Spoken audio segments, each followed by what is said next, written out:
Alright, so we are now here for a special bonus extra installment of Untangling Braid, namely untangling my very own mod, Braid more now than ever.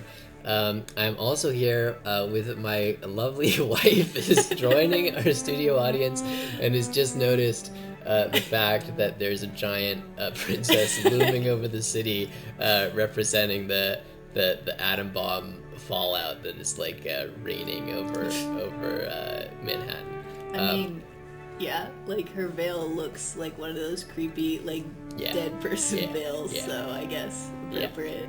Yeah. So I honestly was just thinking like, wow, there's a cool princess in the background, but Yeah. I guess we could take this. it also that signifies direction. that you've successfully loaded the mod, because when there wasn't anything different, then it was confusing. Right. Yes. So other mods have like a Goomba walking across the screen or something like that, but I thought that was a little tacky, so I wanted to get So you even put a giant tackier. princess. Yeah. Yeah. All right. So anyways, we're gonna explore this mod, which will be fully self-indulgent Oh, of her me. dress is in the background. That's Oh nice. yeah, the whole thing. Yeah. Okay. Yeah, more now than ever. A little too Which, much. by the way, is a reference to in the epilogue, where one of the very last books in the game, Tim is reflecting on all that's happened, and he says perhaps he's more confused now than ever. So to clear that up, this is like a direct continuation, and it's like we're just gonna mix things up even more. We're gonna take all the ideas of Braid and just put them in a wacky blender, and then it'll just get even more confusing and thematic complexity, because I'm just trying to add even more layers to it in exactly the style that I've been talking about in my normal video series. Usual quirky, ironic sense. Yeah, we've got a different constellation, Perseus. Unfortunately, we can't fill it with stars because the stars are disabled in mods, because Jonathan Blow was on a warpath to prevent anyone from finding out about stars in an unauthorized manner, or have stars be too easy to get or something like that, but it's still a sweet constellation. That's actually I can respect that. Yeah. Like normally I'm like, why would you like seize control from the people? And like that's a decent reason. Yeah. Alright, so you might think this is world 2, but it's actually world -1, time and constancy. So, I guess we will just read these. People made fun of the text in regular Braid for being pretentious, right? And there's a lot more text in this one. Like, it was a struggle to keep some of these paragraphs on the page here. I should have had one that was like a joke that just like overflowed. Went like, off, yeah. It past the just page. keeps going. It's Yeah. like, but what's below? Yeah, actually, regular Braid has a paragraph that kind of does that joke in the epilogue, but I should have just done it again. So, anyways, I'll just read this. When Tim finally found the princess, he thought he would find answers to the questions fissioning inside him, but as the dust settled, he felt only confusion, more now than ever. If Tim is ever going to understand all this, he will have to rethink everything, go all the way back to the start. Then he can work forward anew, reconsidering each moment, feeling its weight, turning it over in his mind, like a stone. So, needless to say, these are all like references to, I don't know, like this is like from the epilogue. I just mentioned the more now than ever thing, and then the treating each moment as like a solid thing, like a stone, is also a reference to the epilogue. Is it a shell in that one? No, I got off on a wacky beach-related kick when I was writing the epilogue to More Now Than Ever, but that's many videos from now. When he was a child, Tim's world was familiar and easy, governed by simple absolutes. He took the bus to school each day, completed his homework every evening, passed salt and gravy during family meals. In those long ago years, he was certain that if he simply upheld the values of those who knew best, he would be sure to find his proper place in the world. Long ago, it was thought that time and space were nature's most fundamental absolutes. The soaring parabolic arc of an arrow, the simple harmonic oscillation of a pendulum, the synchronized circular motions of the heavens. In Newton's day, these were the unmistakable signature of a divine geometer. The meter and the second were her ruler and compass, eternal and infallible, together orchestrating the steady onward flow of the system of the world. So these all kind of probably read like random non sequiturs, but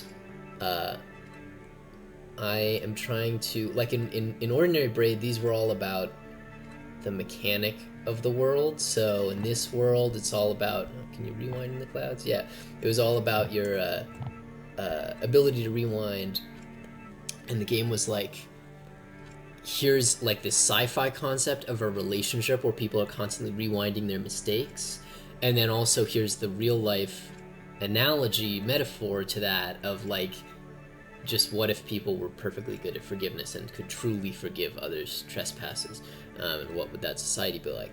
And that kind of shows up again and again. Each world has like the sci-fi relationship take, and then the real world metaphor, and then they mention the princess in the final book usually, and things like that. So with this, each world kind of represents like a branch of physics or an idea from physics, and also has a little bit of lore about like Tim kind of growing up and coming of age, like sort of threading in some lore just about like Tim's personal journey for people who want the Braid lore. Then it's got like physics lore, and then Tim finds this image comforting. He pictures time rolling forever along like a lazy afternoon, space stretching smoothly to the horizon like the green, grassy hills of summer, the constancy of the universe like the presence of an old friend. In the ordinary Braid videos, I've also obsessively talked about how each world is a different season, and that shows that they're going in a certain progression of kind of going backwards in time. So I made sure to mention like the time of day and the season. I remember you had like a whole list of things that like each section had to cover at some point. So you like needed to be, I guess, like autumn in this one? Yeah. Yeah, so it's like autumn, summer, okay. On warm summer nights, Tim lounges in his castle's garden, watching the planets in their orbits as the stars turn slowly across the sky. Their movements are like perfect clockwork, elegant and orderly, safe. These little turns of phrase, like the safe thing is from World 4. You're leaning heavily here into the kind of the physics explanation of things, the kind of like scientific progress is like a big theme in this section. Yes, but also Tim's all alone now, right? He's previously in this very book in World 2, it's Tim and the princess in the castle giving names to the colorful birds, like looking back at their Edenic thing, and the very first book was about like Tim is off on a search to rescue the prince. It was about his present story, versus now the last book is about his present, like post epilogue when Tim is just chilling, afterwards, and then we have a little bit of detail about his past, like growing up, or thinking he found the princess and when he was a little child and stuff like that. Anyways, so much for the books. I spent a lot of time on those books. With the puzzles, I just stole them all from. This is the first 3 minutes. Actually, just listen to that book on audio log. The first 3 minutes is a book about the origin of the universe and the Big Bang and stuff like that. So you see all these puzzles have little labels. This room, the puzzles were taken from another Braid mod because I wanted to get all the best stuff. Because I played a bunch of Braid mods and I was like, more people should play these and play the very best puzzles from them. So I compiled them together. This is a cool song. This is by like one of those guys that you like the Tubular Bells guy, Mike Oldfield. I can't remember which this author is, but yeah. But there was some other reason that we wanted to include this. I forget. Well, why. it was like it's like a metal. It's like a remix of the song that plays in the normal. Yeah. Because I discovered it was like some traditional Irish song, so a bunch of people have done covers of it. Night has fallen on this world. And this is also, in addition to being a nighttime background, it's like the background from the first level. So it's like there's the chaotic clouds on the left side of the screen. Like that's kind of like we just closed the door on that crazy princess epilogue, and now we're it's like getting a little too orderly up there. It's like This game is also about teaching you that the game is going to be a jerk. So my biggest regret in making this mod is that I assumed that the only audience out there was like Braid superfans, but it turns out there's a bunch of people who actually do like thinky puzzle games and cool ideas and stuff, and who don't like being asked to like know the weird details about jumping in Braid, like the fact that you can get a weird little boost if you like hit the thing and skip off the corner, right? Or like I never even understood how to do ladder cheats, so that isn't in the game. But anyways, so it's like stuff like that.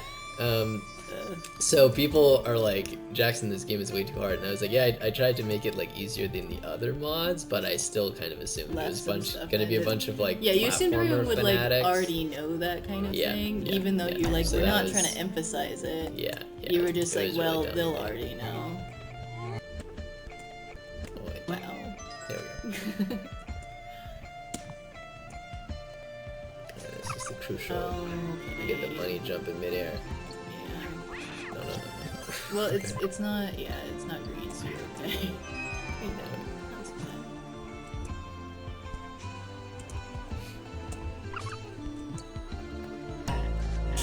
Opposite of what is intended. Yeah. Nice. Okay. Well, that's.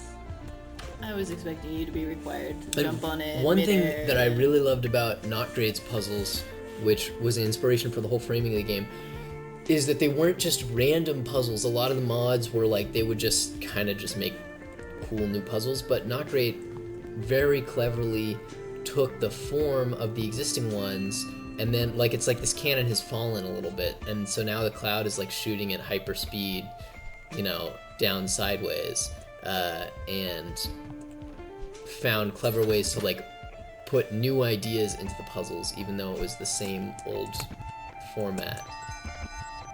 Just like some way to get like a hyper jump out of this. You can just do a double. Oh, you're skipping off this. Yeah. Okay. Never mind. I guess you just gotta do it good. There's gonna be a lot of this for me. This is why the video is not. We actually have like editor cheats enabled, so I may have the ignominy of, for time purposes, like skipping my own game. You haven't played Braid in a long time. Yeah, it's been a while. There's a little bit of forgiveness. No, but it's trash. I honestly, like, a lot of these should be fixed, but there's, I mean, I just love the clouds so much. See, here, the clouds are, like, faster than Tim, so you actually can't win if you're just jumping normally, so you have to do this kind of physics-breaking thing where you jump, and then you, like, the air control is helping you. What else do we have? Yeah, and then this cloud is, like... Anyways, it's fun. I just love clouds. This mod should basically have been called Braid More Clouds Than Ever.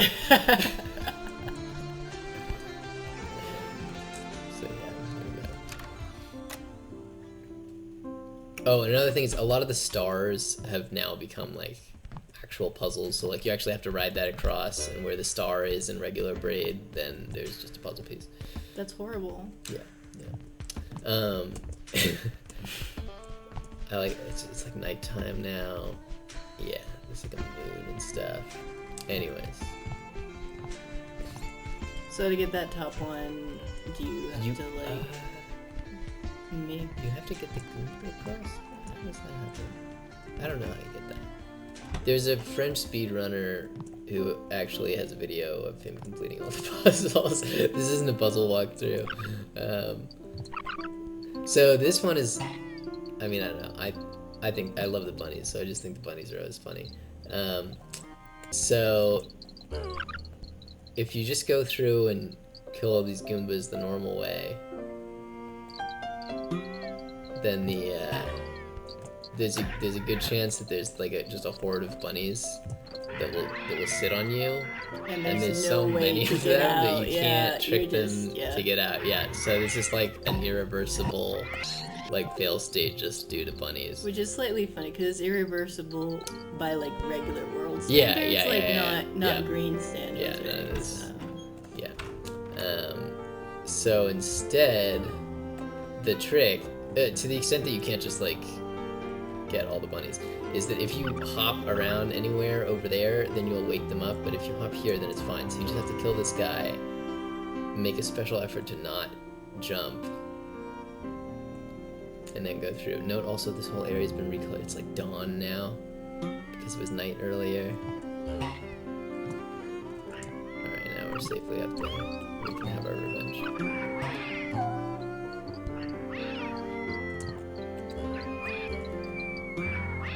No stars up here, I promise.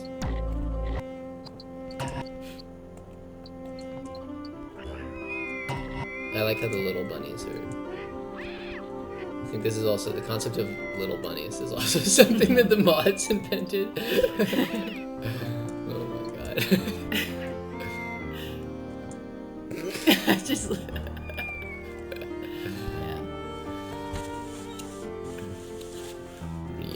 I spent a lot of time naming these, and I'm proud of the names. This one's Order of Operations, Outside the Box, First 3 minutes. Yeah, because outside the box, because you have to follow this thing to get the little. You have to follow the cloud to get the star, right?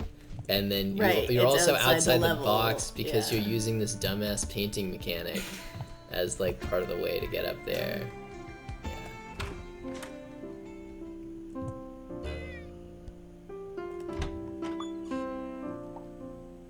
Reunion in retrospect is actually a less clever name than all the others. But we're back to the original art style of Braid. This involves doing like a super crazy jump where because you actually have a higher, oh nice, I got it. You actually have like a higher terminal velocity than the goombas, so you can catch up with them and stomp on them. In midair. So much for Braid being about physics. This is like... Is this any different? No, it is not, but... yeah, maybe that one's the same. That's gonna be harder though.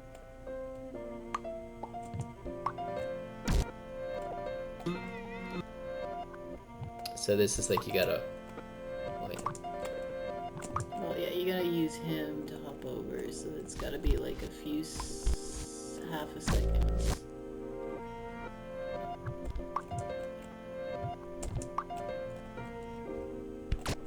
Oh. Almost, but a little bit sooner.